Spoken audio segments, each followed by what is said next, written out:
Eduardo Bolsonaro de mimimi na Câmara dos Deputados porque o papai foi desmascarado. Reportagem do New York Times, né, pessoal?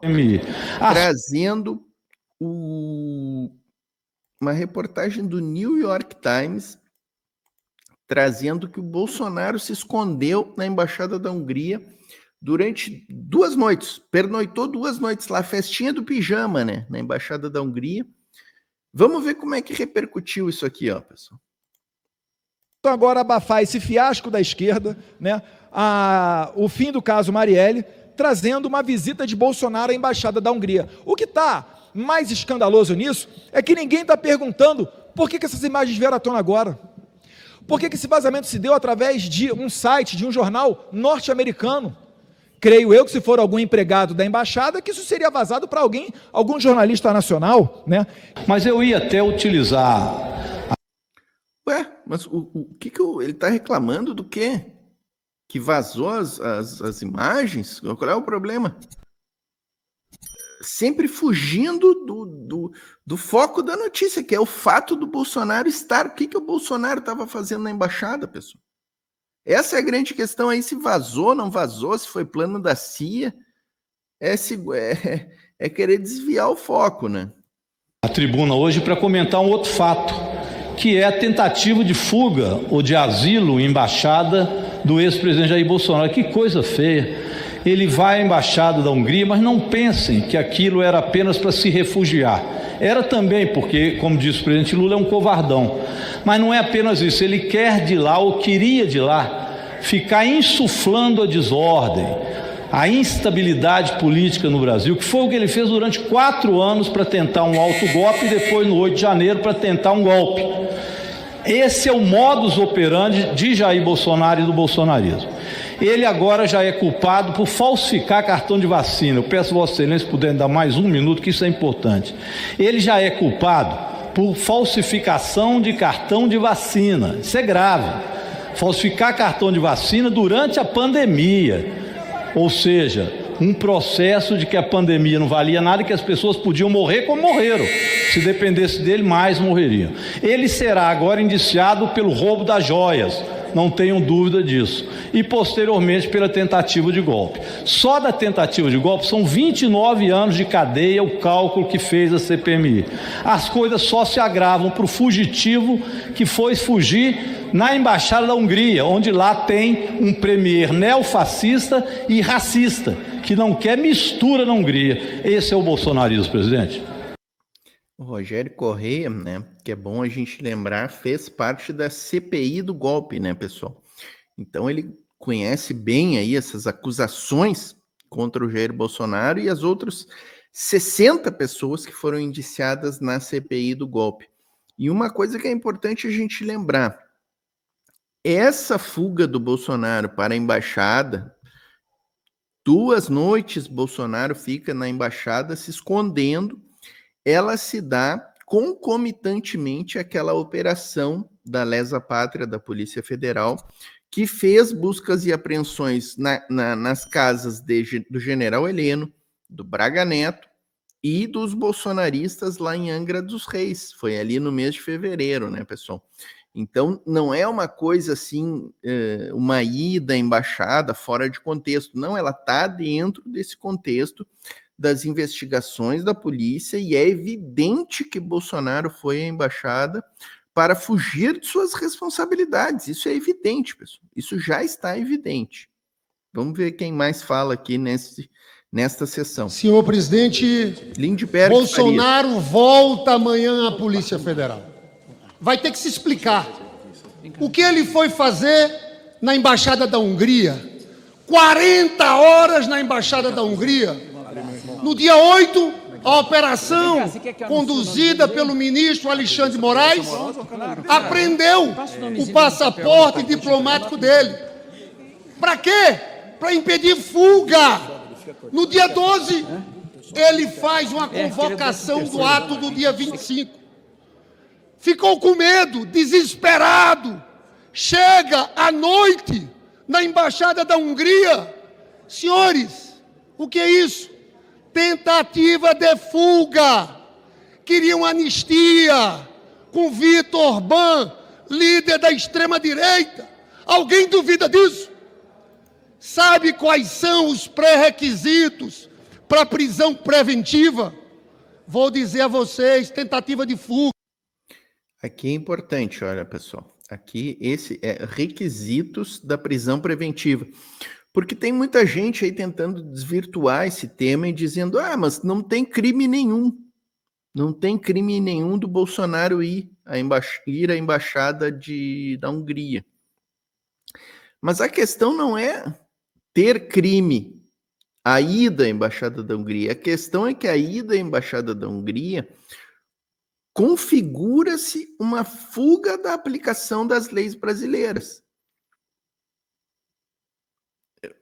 No momento em que Bolsonaro vai à embaixada da Hungria, ele está, em primeiro lugar, saindo do Brasil, porque o território da embaixada não é território brasileiro, já é território de outro país, e, portanto, a Polícia Federal não pode entrar lá na embaixada da Hungria para prender Bolsonaro, para notificá-lo, para cientificá-lo, para fazer qualquer ato. Então, esse ponto é muito importante, é a fuga da aplicação da lei, é a fuga do sistema judiciário que está se dando. Nesses 2 dias, Bolsonaro ficou imune às leis brasileiras, porque elas não se aplicam dentro da embaixada. Quem não lembra o caso do Julian Assange, que ficou na embaixada do Equador, lá em Londres, durante mais de ano, e ali ele não podia ser preso. Ele estava refugiado na embaixada. Foi isso que aconteceu com o Bolsonaro. Então, não é por ser crime ir à embaixada, é pela configuração dos requisitos da fuga da lei brasileira, do afastamento das garras, digamos assim, do Poder Judiciário naquele território em que ele se localizava. Tentativa de fuga. Parágrafo 1º do artigo 312, deputado Elvino Bongás, diz o seguinte: prisão preventiva também poderá ser decretada em caso de descumprimento de qualquer obrigação impostas por forças de medidas cautelares. Qual foi a medida cautelar? A apreensão do passaporte. Ele tentou fugir. Você sabe que a Convenção de Viena de 1961 diz claramente que embaixadas são consideradas território estrangeiro. É como se ele tivesse saído do país ali. Ali, se houvesse um pedido de prisão, o governo brasileiro, a justiça, não ia poder executar. Por que eu chamo a atenção disso? Eu ontem entrei com a representação no Ministério Público falando de prisão preventiva. Não sei o que o Supremo vai decidir. Agora, aviso aqui, alguma medida cautelar tem que ser tomada. Se não for prisão, tornozeleira eletrônica. Se não for tornozeleira eletrônica, outra coisa. Porque aquilo foi um ensaio. Ele já disse que ele vai tentar fugir. Os sinais estão dados. Se não tivesse havido o vazamento, o destino seria a Hungria. Ele ficou lá 2 dias, porque ele pensou, dei essa declaração, convocando o ato do dia 25. Pode ser que Alexandre de Moraes mande me prender, porque aquele ato do dia 25 era um ato para intimidar o Supremo. Ficou assustado.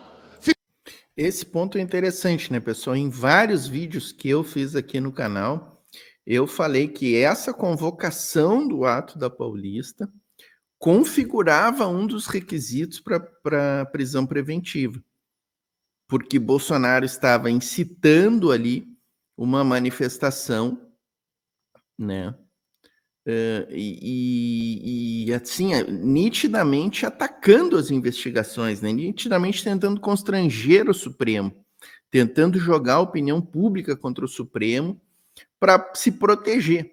Então, essa convocação da manifestação da Paulista, na minha opinião, era uma motivação para a prisão preventiva. Então, essa questão que o Lindbergh está tocando é muito pertinente. Ele ir para a embaixada é porque ele sabia, ele tinha consciência que aquele ato dele era uma incitação e configurava uma possibilidade de prisão preventiva, e por isso ele vai para a embaixada. Ficou 2 dias lá, saiu, mas já deixou tudo reservado. O caminho era lá. Qualquer ação do governo. Então, nós sabemos disso. A Justiça sabe disso. O Supremo sabe disso. Eu quero ver o que vai dar depois desse depoimento da Polícia Federal. Eu torço para que saia uma decisão de prisão preventiva. Se não sair prisão preventiva, no mínimo uma tornozeleira eletrônica, porque ele agiu como criminoso. Cabe saber que a Comissão de Constituição e Justiça, através de deputados da direita e bolsonaristas, só poderiam ser, eles pediram vista no relatório que foi apresentado pelo relator no caso da continuidade de prisão do deputado Chiquinho Brazão. Pediram vistas, isso significa que nós não podemos votar a continuidade da prisão dele hoje à noite. Essa já seria outra pauta, né, que o Congresso nessa semana analisaria, né, a decisão do Supremo que determinou a prisão preventiva do Chiquinho Brazão em relação ao caso Marielle, e o Rogério Correia está trazendo ali que houve um pedido de vistas, né, ficando adiada essa decisão da Câmara. É outra pauta, nós vamos tratar dela no final ali com o pastor Henrique Vieira. Mas só para fechar essa pauta da ida do Bolsonaro à Embaixada da Hungria, acho que as falas tanto do Rogério Correia como do Lindbergh são muito esclarecedoras, né? O Eduardo Bolsonaro chorando no púlpito e dizendo que é uma perseguição, que há uma armação com a CIA. Inclusive, olha o ponto que eles chegam, né? A CIA fazendo uma armação para a prisão do Bolsonaro é um mundo paralelo completo, né, pessoal? E assim, o Alexandre de Moraes não determinou a prisão preventiva, não determinou nem uma domiciliar ou uma tornozeleira, nada. Eu acho que o Alexandre de Moraes está aí fazendo uma análise política da questão, não está querendo, né, fazer esse ato aí de uma prisão preventiva, quer obedecer os ritos aí, e eu acho que isso é assim, contraditoriamente até uma sinalização positiva, pessoal. Eu acho que a tendência é que saia o relatório da Polícia Federal aí, talvez até já nesse mês de abril. O Paulo Gonet deve dar um andamento célere também, ofertar a denúncia para o Supremo com rapidez em relação a esses fatos envolvendo os atos golpistas, e eu creio que o Alexandre de Moraes, como relator do caso, vai dar celeridade aí também e solicitar que o feito seja pautado com a máxima brevidade para que essa prisão se concretize assim, depois de obedecidas todo o devido processo legal, como a gente chama no meio jurídico. O Alexandre de Moraes está evitando essa prisão preventiva aí para não criar um fato político que favoreça o Jair Bolsonaro. Embora, neste caso aí da Embaixada da Hungria, realmente é um caso tão assim evidente de prisão preventiva, pessoal, que garantistas como Lênio Streck, como Pedro Serrano, fizeram pronunciamentos aí no sentido de que seria pertinente a prisão preventiva do Jair Bolsonaro. Mas vamos avançar aqui, pessoal, vamos avançar para o próximo ponto. Já vou trazer o próximo vídeo aqui, que é o do Glauber Braga, refutando, vocês viram ali que estava o Marcel Van Hatten, e está aí o Eduardo Bolsonaro fazendo duas presenças, hein? Se aparecesse mais uma vez aqui no programa, já pedia até música no programa aquele lá da Rede Globo, né? Eles estão falando ali, pessoal, de uma questão, e o Glauber Braga vai enquadrá-los definitivamente ali. O Van Hatten e o Eduardo Bolsonaro estavam tentando prejudicar ali uma votação, complicar uma votação, e o Glauber Braga colocou ambos no lugar, né, pessoal? Enquanto a gente vai assistindo o vídeo aí, pessoal, deixa a curtida, tá? Faiscar aqui, ó. Chega deixando a curtida, chega dizendo no chat de que cidades estão assistindo o programa, muito importante para nós. Aí tem o Pix também, para quem que puder aí fazer um Pix, é muito bom aí para o nosso canal. Vamos ver o que o Glauber Braga fala para essas figuras aí. O requerimento se doeu à toa. Deveria ouvir novamente a minha primeira intervenção. Segundo, deputado Marcel Van Hatten, eu não tenho nenhum dever de lealdade com o senhor. Não tenho nenhum dever de lealdade, pelo contrário. Pelo contrário. Aonde o senhor estiver, eu quero distância. E digo mais, o senhor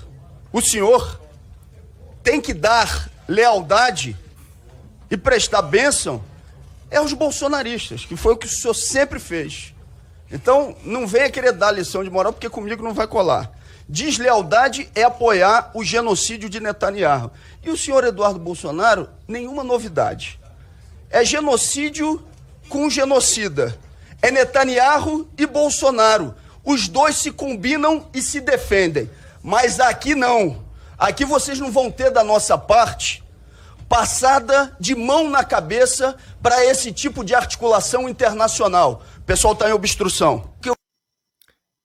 O Marcel Van Hatten, que é gaúcho aqui, lamentavelmente, né, e o filho do Bolsonaro, estão querendo fazer um requerimento favorável ao Netanyahu e Israel aí.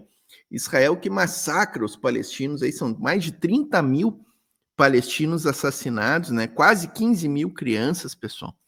Outros tantos que tiveram amputações, estão morrendo de fome, subnutridos, sem alimentos, pessoal. O que a gente está assistindo aí na Palestina, e esses deputados da extrema-direita brasileira fazem a defesa desse sionismo colonialista lá que o Netanyahu representa em Israel, né, pessoal? Eu digo na Comissão de Relações Exteriores e Defesa Nacional, diz respeito ao conjunto dos elementos que estão aqui. E a obstrução tem também esse sentido. O deputado falou fora do microfone o que ele não repete no microfone porque não tem coragem de fazê-lo. Segundo, aqui nessa mesma reunião, alguns deputados disseram que quando eu me referi ao dito pelo deputado Girão, eu estava distorcendo. Então eu vou aqui ler textualmente o que ele disse. Espero que as câmeras sejam disponibilizadas também para verificar o que o deputado disse. Abre aspas. Eu ia levantar e dar um soco nele aí. Fecha aspas. Se referindo a Glauber. Isso tem a ver com encaminhamento? Pazuello de imediato responde, que está aqui inclusive. Para com isso. Girão, porém, segue. Então, a representação no Conselho de Ética diz respeito diretamente a algo que foi dito pelo deputado, fora do microfone, como fez hoje aqui o outro deputado que se identifica como coronel. Eles não têm coragem de falar no microfone porque sabem que podem ser representados e responsabilizados por isso. E se utilizam, então, dessa covardia como elemento de intimidação. Só que, deputado, eu não sei com quem o senhor lida. Comigo não vai funcionar essa tentativa de intimidação. Fique o senhor sabendo. Repita sempre no microfone aquilo que fala fora do microfone. Tenha coragem. Tá aí Glauber Braga encarando fascistas no Congresso Nacional. Eu tenho dito aqui que é o melhor deputado que nós temos hoje no Congresso Nacional. Não à toa é o único deputado que utiliza a palavra socialismo. Eu tenho criticado muito aqui a esquerda brasileira, os deputados, senadores da esquerda e os partidos de esquerda, o PT, o PSOL, o PCdoB, que é o Partido Comunista do Brasil. Mas eu acho que até o pessoal do PCdoB tem um pouco de vergonha de ser comunista. O que é isso? Não usam a palavra comunista, não usam a palavra socialismo. O único deputado que eu vejo utilizar em seus discursos a palavra socialismo é Glauber Braga. Aonde estão os deputados de esquerda para utilizar a palavra socialismo nos seus discursos, para colocar o tema do socialismo no debate? Então tá aí, Glauber Braga arruinando com deputados fascistas aí que querem defender Israel dentro do Congresso brasileiro. vídeo do Cortes 247, né? Vamos agradecer aqui o Cortes 247. O próximo vídeo que a gente vai trazer aqui, ó, já vou subir para o palco aqui. Tá aqui, eu vou deixar sem som, né? Gustavo Gayer aqui não vai ter som, né, pessoal? Mas aqui o Gustavo Gayer fazendo uma proposta de moção de repúdio a um professor no Congresso Nacional, pessoal. É isso que virou a extrema-direita brasileira. A Comissão de Educação da Câmara dos Deputados, presidida por Nicolas Ferreira. Vejam só, nem preciso falar aqui quem é este deputado Nicolas Ferreira, né? Todo mundo conhece. Deputado desclassificado, sem nenhum conteúdo intelectual, sem nenhuma proposta para o país, muito menos na educação. Pelo contrário, é um deputado que trabalha pela deseducação. Quem não lembra ele no plenário da Câmara dos Deputados com uma peruca loira, cometendo crime de homofobia no plenário da Câmara dos Deputados? Isso é anti-educação. Mas o Gustavo Gayer, então, trouxe essa proposta, o Nicolas irresponsavelmente pautou na Comissão de Educação e eles perderam a votação. Perderam, ou seja, nem a turma deles apoia esse tipo de coisa. Nem a turma deles apoia. Pessoal, aqui, ó, vamos chegar deixando a curtida aqui, vou pedir para vocês curtirem aí, digam como é que tá o meu áudio, se tá bom o áudio, se a imagem tá boa, de que cidade vocês estão assistindo também, quero saber. Como é que tá o meu fundo aqui, ó. Tô hoje com o fundo aqui do plenário da Câmara dos Deputados, tô ali, né, tô aqui por dentro. Vamos ouvir o que os deputados dos partidos aí, nossos, né, progressistas, falaram na Comissão de Educação.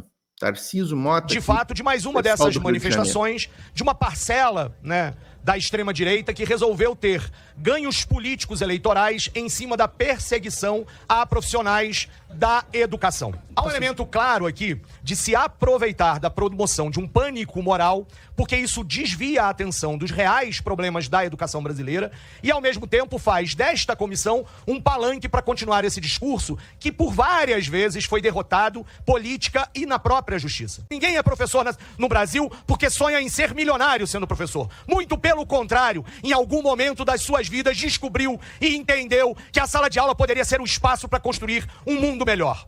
Apesar disso que nós fazemos nas salas de aula há décadas nesse país, há um grupo que gosta de continuar a pegar detalhes, elementos e a vigiar a vida de cada profissional de educação como se eles lá estivessem por outro motivo que não fosse pelo sonho de fazer da educação um instrumento de transformação. Eu lamento profundamente que deputados, na verdade, resolvam fazer disso o seu palanque eleitoral. Eu sou professor há 20 anos e a principal causa de afastamento de professores era adoecimento vocal. Mas isso tem mudado. Hoje, uma das principais causas de afastamento de professor é adoecimento psicológico. Só em São Paulo, no ano passado, aumentou em 15% o número de professores afastados. A escola brasileira está doente. Há uma epidemia de sofrimento mental que abarca alunos e também professores. E era para essa comissão estar discutindo formas de valorizar o profissional da educação. Se ele comete um erro pontual, a escola já tem ferramentas para punir, entre elas a demissão. Agora, não podemos usar a estrutura do Estado para aprofundar a perseguição de professores. O que nós não podemos é deixar que uma matriz ideológica aparelhada e plasmada no projeto chamado Escola Sem Partido aprofundar nessa comissão para poder perseguir professores e criminalizar a educação. Isso é um absurdo. Como também é um absurdo um deputado anteriormente dizendo que as universidades do Brasil se tornaram o epicentro do nazismo. Se não bastasse perseguir professor, agora nós queremos acabar com a estrutura e demonizar a educação universitária no Brasil, que é a única e principal ferramenta do Brasil crescer. É isso que eles querem, que nós sejamos sempre neocolônia. É muito importante que o professor não precise ter medo, por exemplo, de dizer em sala de aula, inclusive para criar senso ético em seus alunos, de que, sim, o ex-presidente desse país foi um genocida, porque promoveu intencionalmente a morte de mais de 600 mil brasileiros. Se doeram ser chamado de genocida, né? 700 mil mortos na pandemia no Brasil, né? E tem os Yanomamis também, não precisa falar mais nada, né, pessoal? É importante que esse senso ético, que esse senso do que são os valores que a gente deseja, seja colocado em sala de aula e o professor deve estar protegido com a sua liberdade de cátedra para promover os conteúdos históricos. Depois, é muito importante que o professor em sala de aula possa promover e falar da garantia de direitos sociais. Na verdade, é uma... Ótimas falas aí da Carol D'Artora, da Duda Salabert e do Tarcísio Mota, né, pessoal, enfatizando essa importância da educação, da liberdade de cátedra do professor. E assim, né, o bolsonarismo, ele tem algo, assim, muito marcante, né, pessoal, que é o negacionismo combinado com um orgulho da ignorância, né, pessoal? Um orgulho. Hoje mesmo eu estava vendo um vídeo que o goleiro Marcos aí andou discutindo nas redes sociais e confessando a sua ignorância, confessando a sua falta de estudo, como se isso fosse uma grande vantagem. E lá pelas tantas, numa das respostas que ele dá ali na rede social para alguém que confrontou ele, é no sentido de que a pessoa diz, poxa, Marcos, tu é um cara que é uma referência para tanta gente, para tanto jovem, volta para a escola, estuda, né? Mas um conselho assim, numa boa, falou numa boa para ele. E a resposta do Marcos foi a seguinte, não vou voltar a estudar, porque se eu estudar muito, eu vou acabar votando no Boulos. Ou seja, é um orgulho da ignorância. É um orgulho da ignorância que caracteriza esse pessoal aí negacionista do bolsonarismo. Promoção aos professores, a liberdade de discussão dentro da sala de aula, de apresentação de contraditório, de debater a história, que é necessário ser feito dentro da sala de aula. Então fica claro que isso aqui é uma tentativa de interditar o debate dentro da educação e de demonizar os professores. E não foi colocado nenhum ponto específico aqui, nem foi citado o que é que danado o professor falou dentro da fala do deputado Gustavo Gaia. Eu quero debater. Essa demonização dos professores sempre fez parte da plataforma bolsonarista, né? Quem não se lembra do ministro aquele da educação do Bolsonaro, dizendo que as universidades federais eram antros de maconheiros e de vagabundos, né? É nesse nível aí, né, pessoal? É nesse nível, a ignorância e o negacionismo dessa gente. Sim, o que o professor Jadir falou em sala de aula. Aliás, minha solidariedade ao professor. Porque foi no governo Bolsonaro ou não foi no governo Bolsonaro que teve um secretário de cultura que imitou o discurso do ideólogo, do nazismo, do Goebbels, se vestiu, fez um teatro. Não foi o Felipe Martins, aquele que participou das tentativas do ato golpista, que fez gesto de supremacista branco? Tá preso, né? O Felipe Martins, que a Melchiona fala aí que tá preso. Aquele que fez gestinho supremacista, né, no Senado Federal, né? Deveria ter sido preso lá, né? Deveria ter sido preso lá quando fez esse gesto, assim como o inelegível deveria ter sido preso lá em 2016, quando elogiou o torturador na Câmara dos Deputados. Lá, na comissão, na CPI? Mas foi ou não foi no governo do Bolsonaro que vários parlamentares receberam a extrema-direita de outros países do mundo com relações, sim, com grupos neonazistas? Foi ou não foi a carta do Bolsonaro encontrada em portais de grupos neonazistas em 2004 pela Unicamp? Filha do ministro nazista. Foi ou não foi? Quem tenta roubar joias, quem se apropria indevidamente de presente ao Estado brasileiro é ladrão. Além de, claro, amigo de miliciano. O senhor já imaginou se toda moção de repúdio a algum professor, seja por qual motivo for vier a pauta, só viu o nível do debate. E aí não vai adiantar, tá? Ouçam agora essa fala do Rogério Correia. Eu já tive a oportunidade de ouvir. É muito boa, muito ponderada. E olha a diferença do nível parlamentar, né? Do nível do debate proposto pelos deputados da esquerda e pelos negacionistas e ignorantes da extrema-direita brasileira. Tapa na mesa. Porque tapa na mesa é ameaça, é sinal de ameaça. Nós não temos medo de ameaça. Quem tem medo, às vezes, da prisão isso. E da ameaça, é aquele que foge para a Embaixada da Hungria. Ou outros que têm também, com o setor de transporte. Eu vou pedir a Vossa Excelência também uma questão de ordem. Já não é a primeira vez que essas pessoas aqui fazem vai e não são deputados.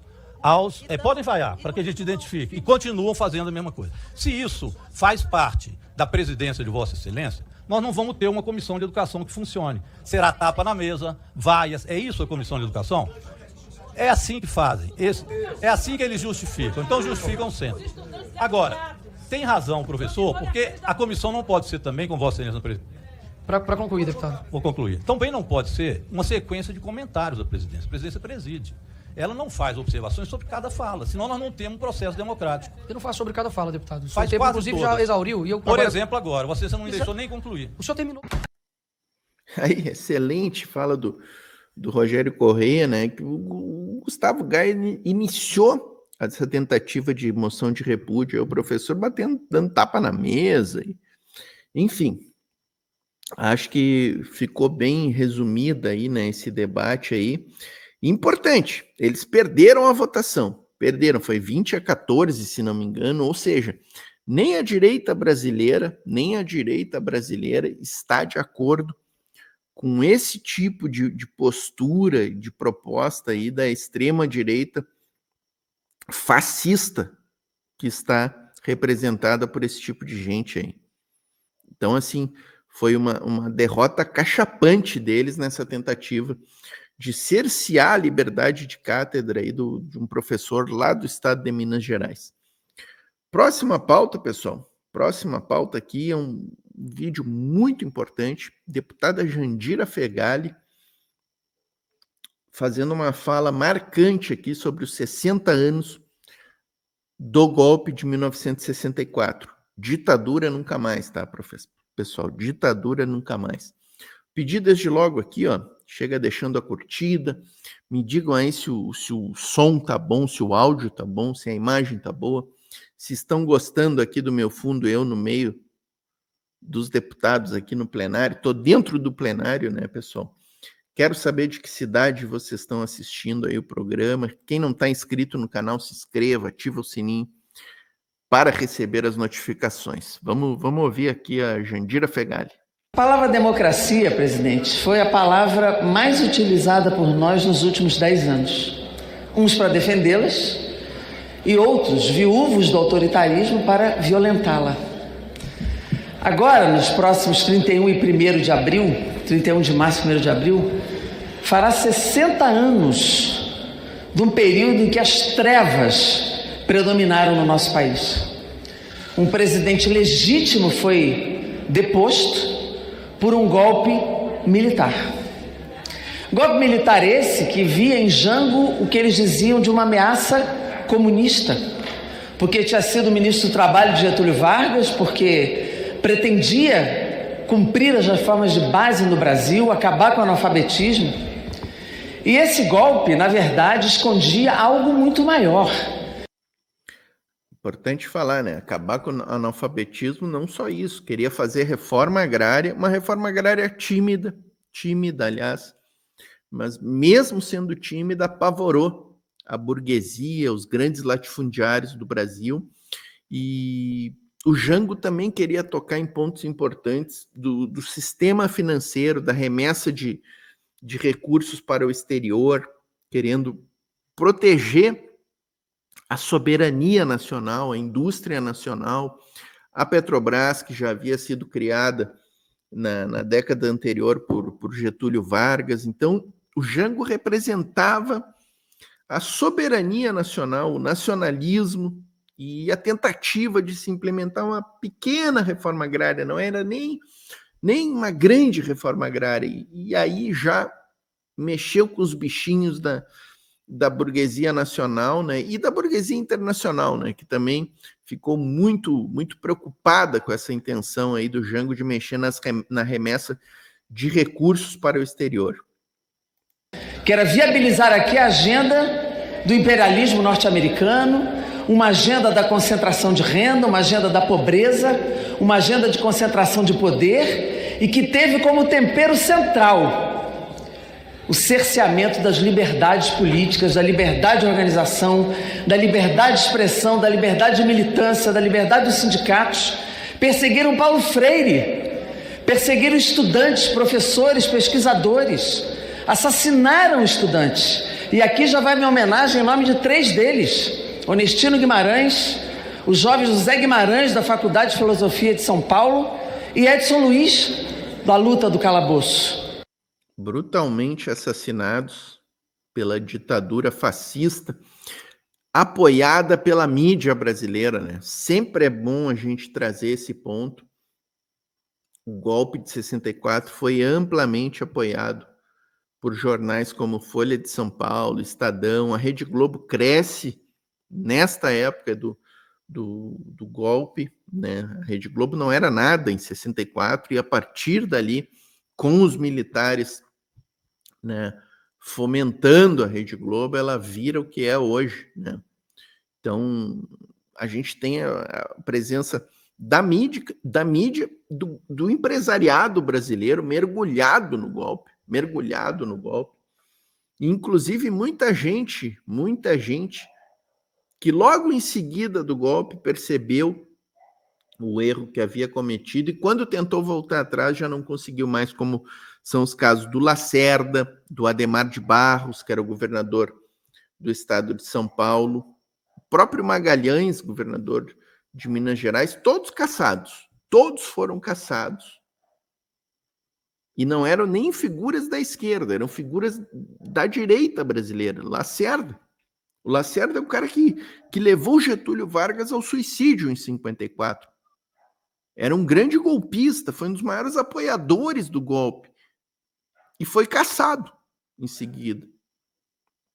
Juscelino Kubitschek também foi cassado. Todos que eram potenciais candidatos à presidência da República em 1965, quando deveria ter sido realizada uma eleição no Brasil, uma eleição que não foi realizada pelo ato institucional, se não me falha a memória, institucional 2 de Castelo Branco, que prorroga o seu mandato, e por aí vai, né, pessoal? Esse golpe teve um golpe dentro dele, porque militares desfilavam por esse Palácio do Planalto e o AI-5 foi o chamado golpe dentro do golpe. Uma década de profundas barbaridades que fechou esse parlamento, que jogou a censura, que permitiu o cancelamento do habeas corpus e foi o período de maior tortura, assassinato e dor para as famílias e para a sociedade brasileira. Partidos como o nosso na clandestinidade, a UNE na clandestinidade, sua sede incendiada, foram muitas as barbaridades, a arte e a cultura censurados na música, no teatro, no cinema, em todo lugar. E é esse período que alguns hoje teimam em ser viúvos e herdeiros e fazem golpes de novo tipo. O golpe jurídico parlamentar contra Dilma também tinha por trás os interesses do Departamento de Estado americano, da CIA. Aliás, a CIA, o Departamento de Estado americano, não escondeu o seu apoio ao golpe militar de 64. E agora, nós tivemos esse golpe de novo tipo. A respeito do apoio da CIA, né? Não só apoio, a CIA coordenou o golpe, Jandira Fegali. Ela não apoiou, ela coordenou. Coordenou com o embaixador, com o Lincoln Gordon, né? Com todas aquelas figuras nefastas que estavam mergulhadas, a frota naval estadunidense estava encostada ali, perto de Santos, né? O filme, hoje eu assisti esse filme, hoje é 31 de março, pessoal, que eu estou gravando aqui, eu assisti aquele documentário O Dia que Durou 21 Anos, né, do Camilo Tavares, filho do Flávio Tavares, um jornalista que foi duramente torturado, né, um jornalista gaúcho que trabalhava no jornal Última Hora. Inclusive, a gente publicou 2 vídeos aqui do canal do Flávio Tavares, recentes agora, recortes que a gente fez do programa Espaço Plural, que a gente retransmite aqui na Voz Trabalhadora, né, do Flávio Tavares contando circunstâncias aí deste golpe, né. Então, assim, além da imprensa, do empresariado brasileiro, nós tínhamos a burguesia internacional representada pelo governo dos Estados Unidos, né? Passando por 2 presidentes estadunidenses, John Kennedy e na sequência do Kennedy, agora me falta o Truman, né? Se não me falha a memória, o Truman. Não era o Truman, estou falhando aqui. O Truman era nos anos 40, na Segunda Guerra. me falhou agora, o vice-presidente do John Kennedy, quando ele foi assassinado, assumiu o vice, né? Que também mergulha completamente nessa questão do golpe aí, e tem documentos da CIA que foram abertos, né? 50 anos depois, né, em 2014, esses documentos vieram à tona e demonstraram que os Estados Unidos estavam não só apoiando, como organizaram todo o golpe de 1964. Chamado lawfare, para interromper um processo democrático e progressista no Brasil, e dia 8 de janeiro não foi outra coisa, senão esses viúvos do autoritarismo que foram também anistiados em 79. Aliás, essa anistia tem uma dívida com o povo brasileiro. Essa anistia trouxe os nossos exilados, deu liberdade aos nossos presos políticos, mas anistiou os torturadores, os assassinos. Agora, esses novos velhos golpistas não podem mais ter anistia. Agora nós precisamos puni-los exemplarmente, para que as violações à democracia não se repitam. E eu quero aqui, presidente, mais 30 segundos para colocar aqui uma questão que eu considero muito importante. Nós precisamos divulgar, dar conhecimento à sociedade de tudo o que aconteceu. Gerações foram entorpecidas. Nós precisamos divulgar, porque só assim a gente constrói um futuro sólido com bases democráticas e uma democracia que não se limite à democracia representativa. Precisamos de museus de memória, divulgação, currículo escolar, para que nunca mais aconteça. Obrigada, presidente. Daqui a pouco. Tá aí, importantíssima a fala da Jandira, né? E duas questões que ela toca ali fundamentais, né, pessoal? Que ela toca relaciona com este golpe agora de 8 de janeiro de 2023, né? Fala da questão da anistia, que é importantíssimo. Nós não podemos ter anistia para golpista, pessoal. Não podemos ter anistia. Anistia aos golpistas de 1964, que durante 21 anos mataram pessoas, torturaram pessoas no Brasil.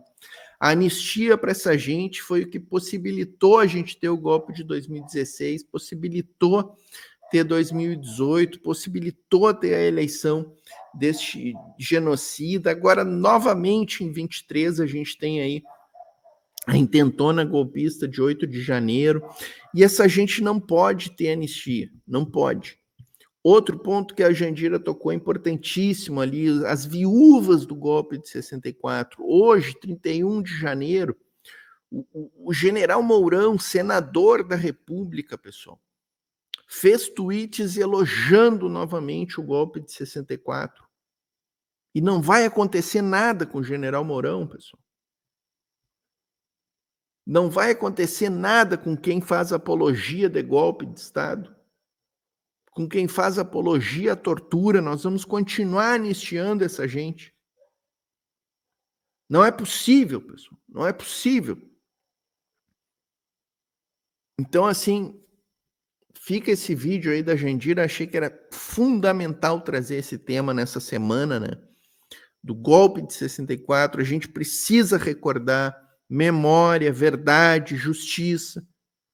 Argentina, Chile e Uruguai fizeram justiça, colocaram seus militares golpistas na cadeia. Na Argentina, o ditador Videla, foi o ditador da Argentina, morreu na cadeia.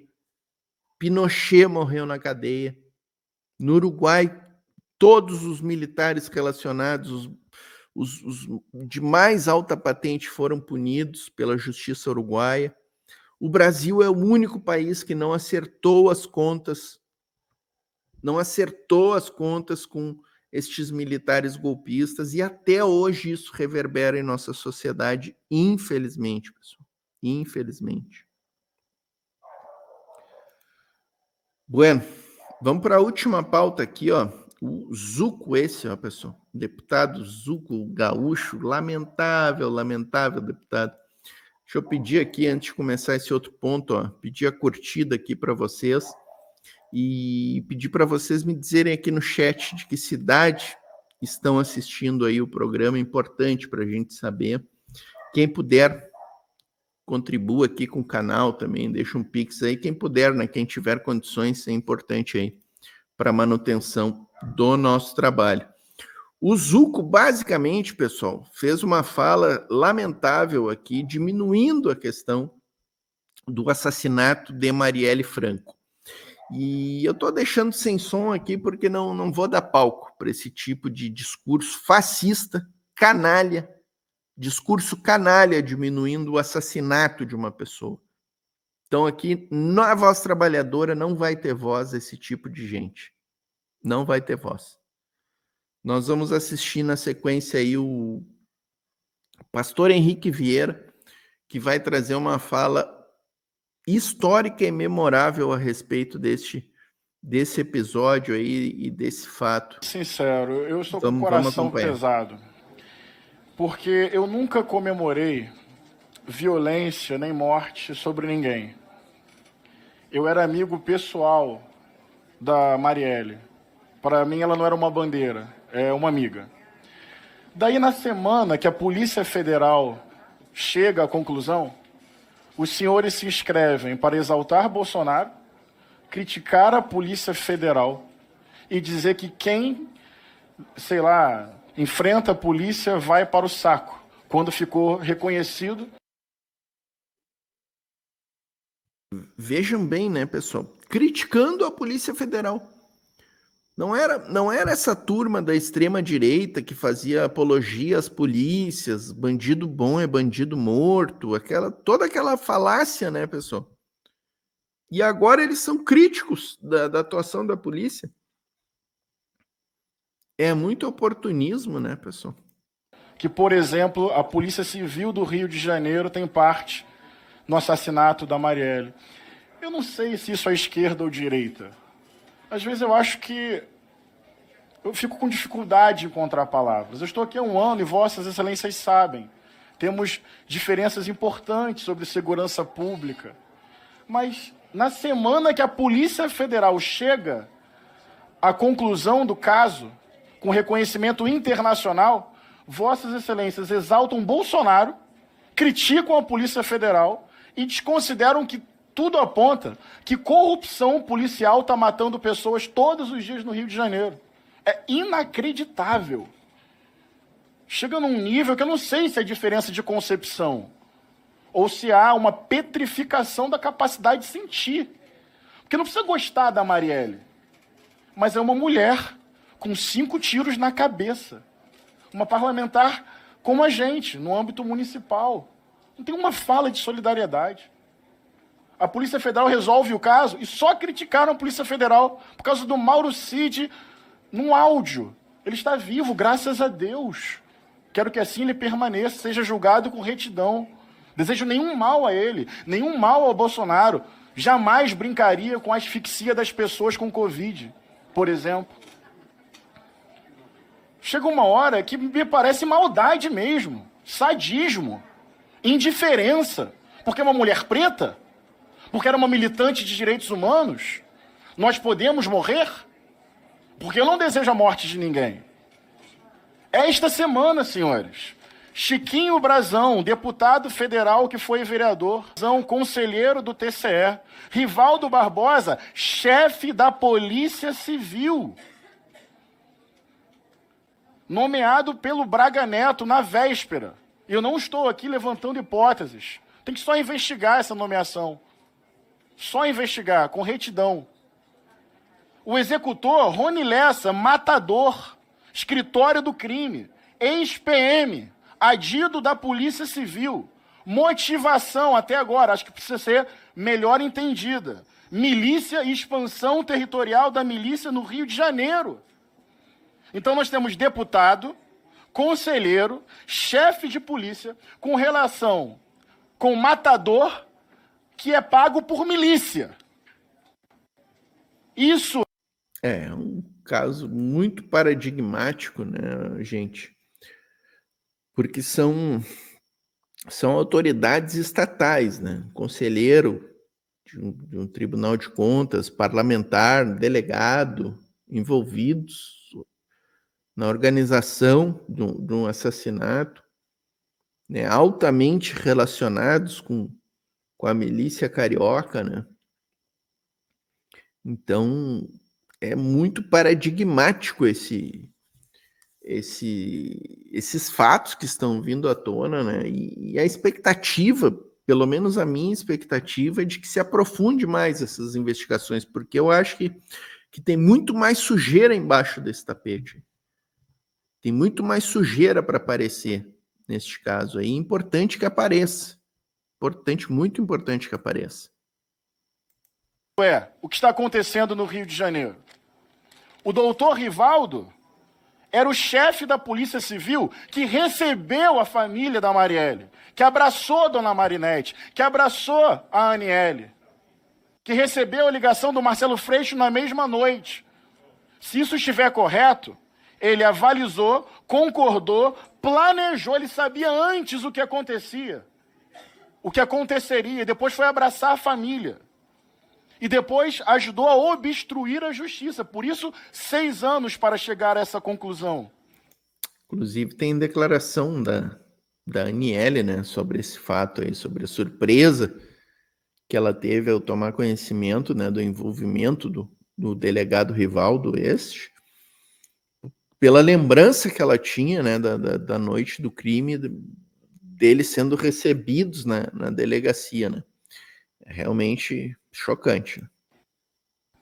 E depois ele nomeou o delegado da Delegacia de Homicídios, o senhor Giniton, que desviou o foco da investigação. Tentou colocar na conta de um miliciano, Curicica. Ele se sentiu tão pressionado, presidente, que pediu para ser ouvido pelo Ministério Público Federal, para dizer: a Polícia Civil do meu estado está me coagindo a dizer que fui eu que matei Marielle. Isso é inacreditável. Inacreditável. O delegado da Polícia Civil pedindo a um miliciano para incriminar um vereador como mandante e ele se dizer executor. Isso é inacreditável. Quem devia proteger a Marielle ajudou a organizar a sua morte, obstruir a justiça. Só que o caso da Marielle, que está sendo encerrado, eu acho que precisa de mais detalhes, é a ponta do iceberg, porque tem denúncia de que a Delegacia de Homicídios do Rio de Janeiro recebia propina mensalmente para obstruir justiça e impedir investigação. De quem? Escritório do crime, milicianos e contraventores. Isso sim é crime organizado, porque ele não é paralelo ao Estado, ele é dentro da estrutura do Estado. São pessoas e grupos aparelhando o Estado para benefício próprio e cometimento de crime.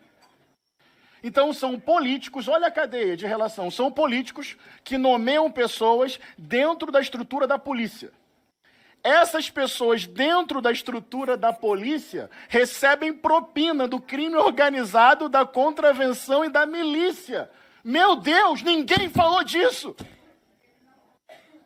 Isso não aconteceria no Rio de Janeiro sem participação estrutural, sabe de quê, senhores? Da polícia.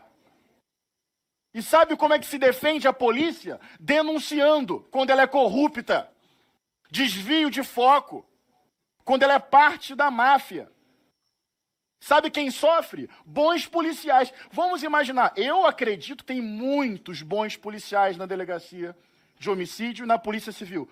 Qual a situação desses senhores? Imagina só, dentro da corporação, você querer agir corretamente, investigar corretamente, e o seu chefe receber dinheiro do crime organizado. Então, quando a gente critica desvio da polícia, é para defender a instituição policial e os bons profissionais que estão lá. Essa história de criticou a polícia, então você está defendendo o bandido, ou é hipocrisia ou é burrice, senhores. Hipocrisia completa e má fé, né? Má fé. É nesse campo aí que joga a extrema-direita, no campo da mentira, no campo da má fé, da hipocrisia. Que essa fala do Henrique Vieira é fundamental. criticar esse tipo de procedimento dentro da polícia e de qualquer outra instituição é defender a instituição, é querer a instituição funcionando. Quem não quer que a instituição funcione é a extrema-direita, que convive bem neste meio do crime, que convive bem no meio dos milicianos, que condecora milicianos. Quem é que condecora milicianos? Digam aqui nos comentários quem é que condecora milicianos. Ou é hipocrisia ou é burrice. Quem for contra a polícia vai para o saco. Bem, a minha formação religiosa não me permite desejar que qualquer ser humano vá para o saco. E eu vou até o fim debatendo isso com os senhores. Nem os meus inimigos. Eu sou discípulo daquele que disse: Pai, perdoa-lhes porque não sabem o que fazem. Essas ações, Gilvan... Tá aí, perfeita a fala do pastor Henrique Vieira para a gente encerrar essa edição do Em Foco, né, pessoal? Acho que foram belas reflexões aí, programa muito... Eu gostei muito do programa, porque ele desperta, né, reflexões, faz a gente pensar aí sobre temas que estão muito em voga, né, pessoal? Estão muito em voga e o parlamento está repercutindo aí esses temas, né? Essa fala da Jandira Fegali e essa do pastor Henrique Vieira, eu acho que são muito boas para a gente refletir sobre temas tão importantes, né? E tentar, né? Eu espero realmente, como eu disse aqui, que este caso da Marielle Franco aí prossiga, né? Prossiga, as investigações continuem e eu acho que tem muita coisa para vir à tona ainda, né?